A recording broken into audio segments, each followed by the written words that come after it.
मित्रों नमस्कार। ये कहानी मेरी जुबानी में आप सभी का स्वागत है। कहानियों की श्रृंखला में मैं विवेक आज आपके लिए एक बार फिर से लेके आया हूँ सुभद्रा कुमारी चौहान जी की एक नई कहानी जिसका नाम है अनुरोध।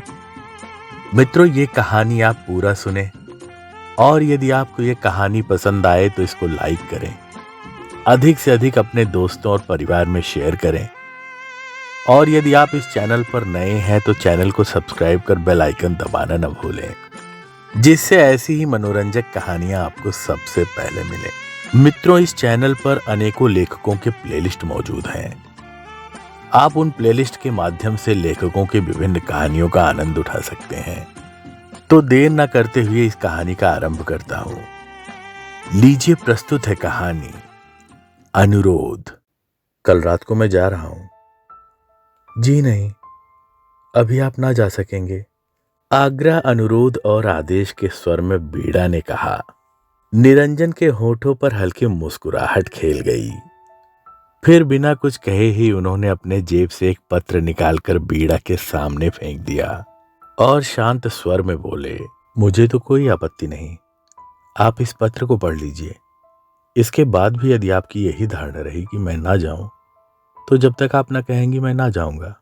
वीणा ने सर हिलाते हुए कहा, जी नहीं, रहने दीजिए, मैं कोई पत्र वत्र ना पढ़ूंगी और ना आपको जाने ही दूंगी। हल्की मुस्कुराहट के साथ निरंजन ने पत्र उठा लिया और बोले, आप ना पढ़ना चाहें तो भले ही ना पढ़ें।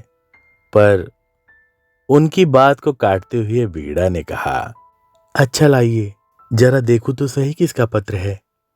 पर लेखक मेरा कोई दुश्मन ही होगा जो इस प्रकार अनायास ही आपको मुझसे दूर खींच ले जाना चाहता है।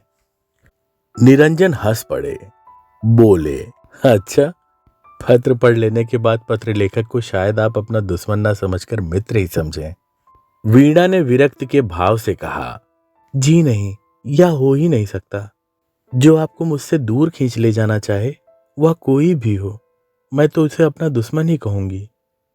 निरंजन ने कहा, सच? पर आप ऐसा क्यों सोचती हैं? वीणा ने निरंजन की बात नहीं सुनी। वह तो पत्र पढ़ रही थी जिसमें लिखा था, मेरे प्राण, 1 महीना पहले तुम्हारा पत्र आया था। तुमने लिखा था कि यहाँ का काम 1-2 दिन में निपटाकर रविवार तक घर अवश्य आ जाऊंगा।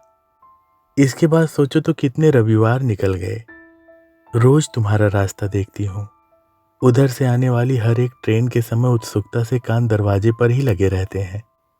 ऐसा मालूम होता है कि अब तांगा आया, अब दरवाजे पर रुका, और अब तुम मेरे प्राण आकर मुझे क्या कहूँ। मैं जानती हूँ कि तुम अपना समय कहीं व्यर्थ ही नष्ट ना करते होगे, किंतु फिर भी जी नहीं मानता। यदि पंख होते तो तुम्हारे पास उड़कर पहुंच जाती। तुम कब तक आओगे? जीती हुई भी मरी से गई बीती हूँ। जब 2 पक्षियों को भी एक साथ देखती हूँ तो हृदय में हुक सी उठती है। क्या यह लिख सकोगे कि कब तक मुझे प्रतीक्षा करनी पड़ेगी? वैसे तुम्हारी इच्छा जब आना चाहो, पर मेरा तो जी यही कहना है कि पत्र के उत्तर में स्वयं ही चले आओ। तुम्हारी। पत्र पढ़ते पढ़ते कई बार वीणा के चेहरे पर विषाद की एक झलक आई और चली गई। पढ़ने के पश्चात पत्र को उसने चुपचाप निरंजन की ओर बढ़ा दिया। निरंजन ने पत्र को लेकर जेब में रख लिया। कुछ क्षण तक दोनों चुपचाप बैठे रहे। फिर वही रोज का कार्यक्रम। उमर खयाम की रुबाइयों का अनुवाद आरंभ हो गया।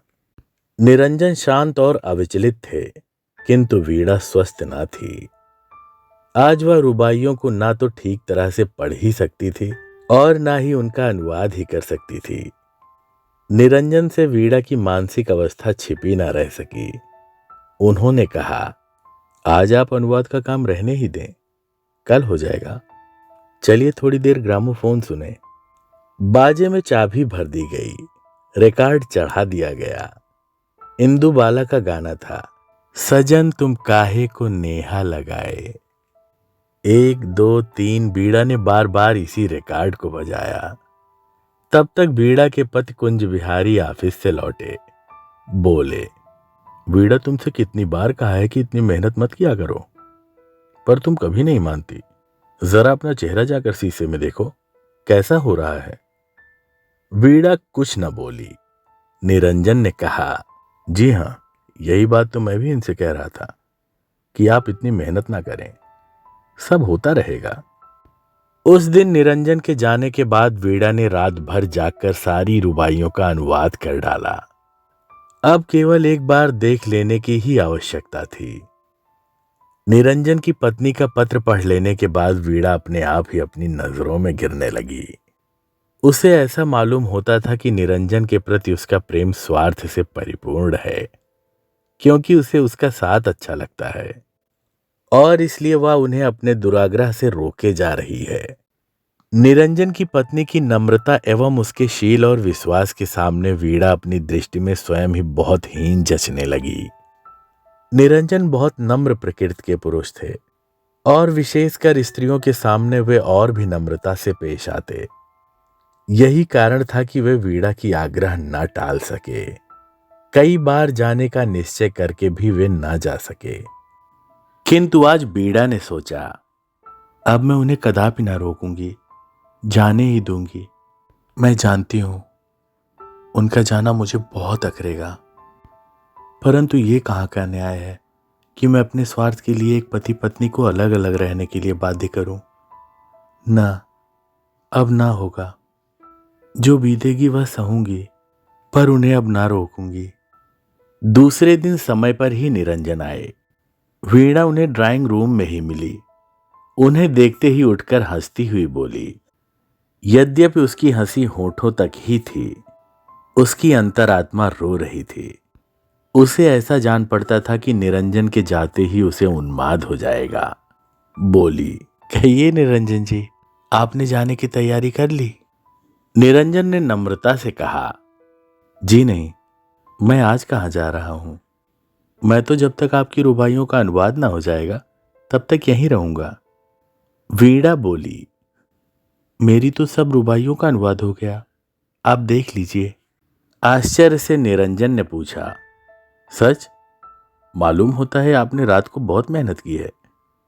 वीणा, हाँ, मेहनत तो जरूर की है, किंतु आपको आज जाना भी तो है। अब आप इन्हें देख लीजिए, 2-3 घंटे का काम है बस। निरंजन मुस्कुराते हुए बोला, क्यों, आप मुझसे नाराज हो गई क्या? आप मुझे इतनी जल्दी क्यों भेजना चाहती हैं? मैं आराम के साथ चला जाऊंगा। वीणा ने निरंजन पर एक मार्मिक दृष्टि डालते हुए कहा, निरंजन जी, मैं नाराज होंगी आपसे? क्या आपका हृदय इस पर विश्वास कर सकता है? मैं तो जानती हूं कभी ना करेगा, किंतु जिस प्रकार आप इतने दिनों तक मेरे आग्रह से रुके रहे, उसी प्रकार मेरे अनुरोध से आज आप रात की गाड़ी से चले जाइए। निरंजन ने दृष्टि उठाकर एक बार वीणा की ओर देखा, फिर वह अनुवाद हुई रुबाइयों को देखने लगे। लाखों के बोल सहे सितमगर तेरे लिए मैंने लाखों के बोल सहे। मित्रों, ये थी सुभद्रा कुमारी चौहान जी की लिखी कहानी अनुरोध। मुझे आशा है कि आप सबको ये कहानी बहुत पसंद आई होगी। मेरा भी आपसे अनुरोध है कि कृपया इस कहानी को लाइक करें, अपने परिवार और दोस्तों में अधिक से अधिक शेयर करें, और यदि आप इस चैनल पर नए हैं तो चैनल को सब्सक्राइब कर बेल आइकन दबाना न भूलिए, जिससे ऐसी ही अच्छी कहानी आपको सबसे पहले मिले और मुझे ऐसी कहानी आपके लिए लाने का प्रोत्साहन मिले। धन्यवाद।